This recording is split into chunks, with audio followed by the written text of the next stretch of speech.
By all things considered, the 2024-25 season was a severe disappointment for Manchester City. Off the back of 4 Premier League titles in a row, many people either openly or secretly expected City to make 5, but there was more hope than expectation that a team like Arsenal would be able to hold the City train. But crucially, I'm not sure many would have predicted the season Pep Guardiola's side would end up having. As it turned out, City would be absolutely nowhere near any title challenge. Until the 30th of October, it appeared like business as usual. Manchester City took 23 points from the opening 9 games, one more than eventual winners Liverpool.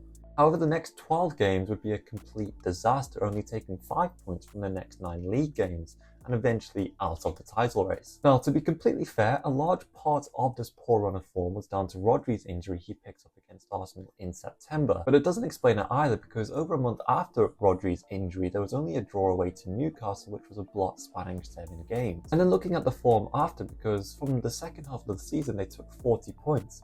Although it was a peak City, it was still better than anything Arsenal managed for the entirety of the season. However, results against Arsenal, PSG, Liverpool and Real Madrid in the Champions League and the Premier League, you could see that they weren't quite the same team.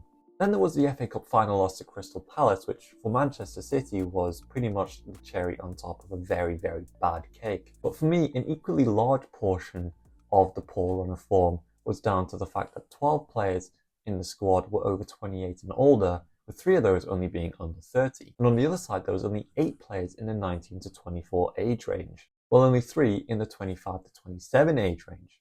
Matheus Nunes, who doesn't really play, Omar Marmoush, who came in January, the only January signing I've included in these stats, and Ruben Dias, who's missed 35 games in his Manchester City career, 19 of which came last season.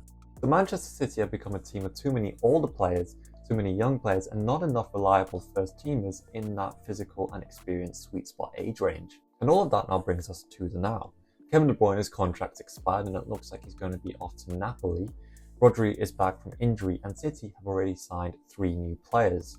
Ryan Cherki for 35 million including add-ons, Tijani Reinders for 46 million and Rayan Nuri for 37 million. In my opinion, 2 really good players and a risk but for a decent price. Another risk, well, not really, but the Countersport is hoping to reach 500 subscribers by the start of the new season in August. So please, if you enjoyed this video, share it with your friends and hit that subscribe button. Thank you.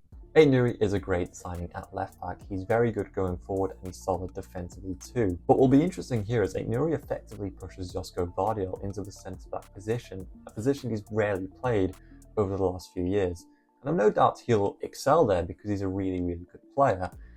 But that partnership will be one to keep an eye on over the first few months of the new season. Reinders is also very good because he's effectively coming in to be the link between the midfield and the attack, and he'll link up well with Rodri, Marmoush, Haaland, etc. But then the question here is, what was the point in signing Nico Gonzalez for 60 million euros in January? Yeah, sure, he'll be decent depth for Manchester City in midfield, but 60 million euros almost demands a starting place, and he's not really a Rodri backup either. So where's he going to fit in that midfield with players like Gundogan and Kovacic in there too?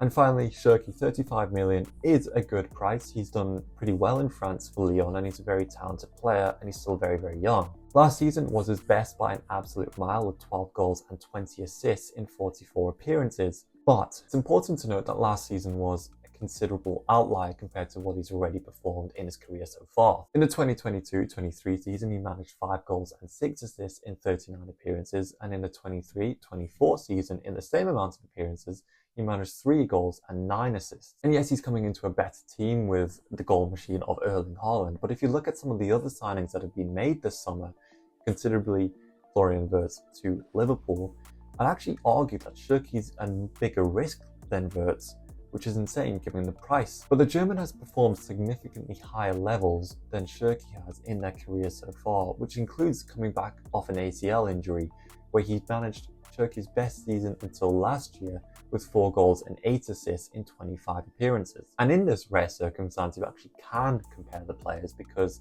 they're similar age, they play a similar position, and they both made their debut in the 2019-20 season. There's also the fact Cherki's not very physical. He doesn't really work off the ball, and he's coming from arguably the weakest of the top 5 leagues in Europe. And no, I'm not going to hear, well, PSG won the Champions League, because exactly, PSG did, one of the richest clubs in Europe who spends even more money than Manchester City do. They aren't exactly representative of Ligue 1. And we're talking about the guy who's replacing Kevin De Bruyne. That's no easy feat. And we've got to remember that last season Cherki was available for almost half the fee that City have paid this season, and no one wanted to take that gamble on him.